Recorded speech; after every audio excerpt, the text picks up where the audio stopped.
In order to be what we are, we have to come out of what we are not. Now then, here you and I are sitting in a body. Now in a few years this body will die, go back to dust. Am I the body? Is this what I am? I live in it. If I raise my hand, I raise my hand. But am I the body? What am I?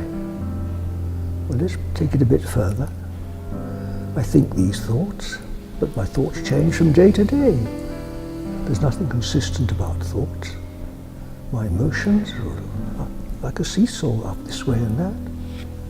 The changing conditions of my life are here today and gone tomorrow. So what's left? If I eliminate what I'm not, what's left? Now you're looking at me, and deep in your eyes is some sort of recognition. I can call it light. Well, the trouble is if we put a name to it, we limit it. But there is that unlimited, and that is what I am. What is the name of God? I am that I am. How did Jesus describe himself when Pilate said, "Who are you?"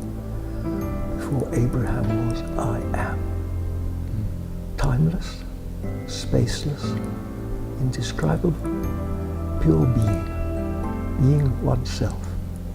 I am. That's what it's all about, discovering oneself, discovering what we are. And when we discover what we are, then we can begin to be of use. What I got from Mum was primarily a Russian heart. And Russian hearts, they just spill out all over the place. I was always told as a child, I wear my heart on my sleeve. Well, people laughed at me, but it was one of the best things to have a great heart and to recognize the existence of the heart. And the whole household shone with that tender, loving care that emanates from someone that loves their work and gives themselves to it. The way the table was laid, the way she knitted our clothes for us, did the mending, did the washing up, everything was a work of art and done with love.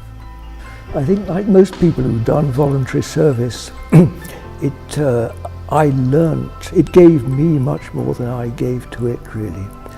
And I learnt probably the greatest lesson of my life. I remember sitting on a mountainside one day. I'd done a lot of work, or a little bit of work with planting trees on eroded mountainsides.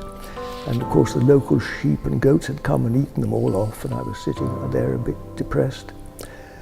And it seemed that a little voice seemed to say to me, to make whole, be whole.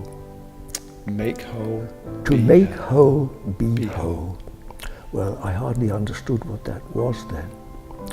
But I had read a little bit about meditation. Not that I really understood it. But I saw myself as a mixed up young man trying to help people, the local Indians, older and wiser than myself and more able to live. And I realized I had to do something about sorting out myself before I could be much use to others. So having read a bit about meditation, when I came home to England, I looked for and I found a school of meditation. Well, I've had many years of practice. It's a second nature to me now, probably my first nature. It's so obvious. We're sitting in it like fishes in the sea. You can never not be still. But the trouble is we just don't see it. We look down and we just live in this cocoon of mental agitation, lost in thought. That's the human condition, at least what we call the human condition. But actually it's lost. It's not reality at all. It's not what we are. And this is the cause of all our problems. We're absent from the presence of God. The present is such an important word. Now, the present moment, here and now, the present moment.